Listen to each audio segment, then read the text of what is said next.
Hi everyone, and welcome to our special feature on donkeys. With us today is Martin Compston. Hi Martin. Hi Donkey. Thanks for coming in to speak with us today. Anytime. But it's nice to meet you.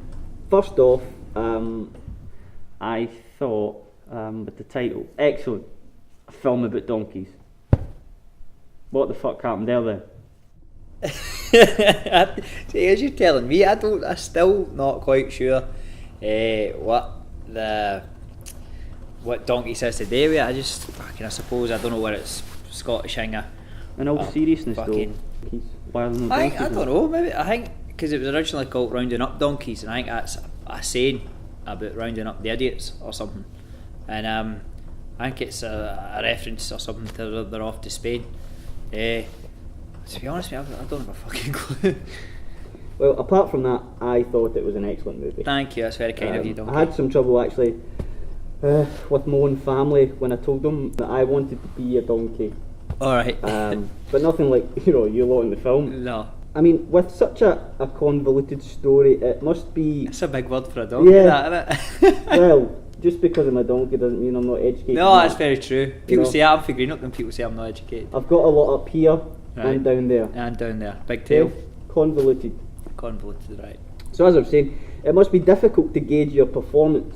How do you get into character? Presumably your own backstory isn't, as complex as Stevie's. I hope not. You should really be doing a new... you should have replaced Jonathan Ross on Film 2010, you know that? Well, this it's funny you should say that. I've been in talks. You've been in talks? Animal Planet want to keep me. Alright, so... I've got a slot there, and... Yeah, we won't go into that, this is about you, but we'll talk after. I don't get into character. We kinda... we met with Morag, the director, beforehand, and we just sort of... Because it's all based on this sort of dogma concept, but...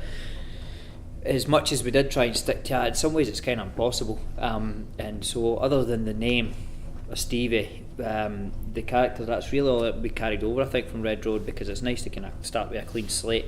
And we just met with Morag, and I met with Kate because most of our stuff's together, and we just sort of talk things through and just sort of. Sometimes you can rehearse too much, because you want to keep things fresh and you want to go in there and find it on the day instead of doing it to death in a rehearsal room, and then by the time you get to a film, you're actually filming it, you're bored with it. So just try and think about it and go on and do it. You know what I mean? And as you mentioned from Red Road, this being such a vastly different film from Red Road, how did you change your approach to the role? Because it is very different, did you? Aye, they are completely different. It's as well as I says they're linked in this concept. They're complete. Red Road, I'm very proud of it, but it's a hard watch. It's a dark film, and Donkeys is really a black comedy. It's a tragic comedy, and so it wasn't. Red Road was a lot of time just sort of kind of sitting by yourself and thinking about things and sort of getting a bit melodramatic with yourself and sitting in darkened rooms and thinking about all the things, because the whole thing in Red Road, Stevie's backstory was he was raped and abused by his dad. So that's a lot of stuff kind of fucking up your head. Whereas in Donkeys, Stevie's just, he's just a bit mixed up. He doesn't have it. He's never met his dad, and through that, he sort of went wayward and ended up in prison. But he's nowhere as near as traumatic as what the other experiences were. Yeah. Yeah. I can't believe I'm trying to talk serious to a fucking donkey.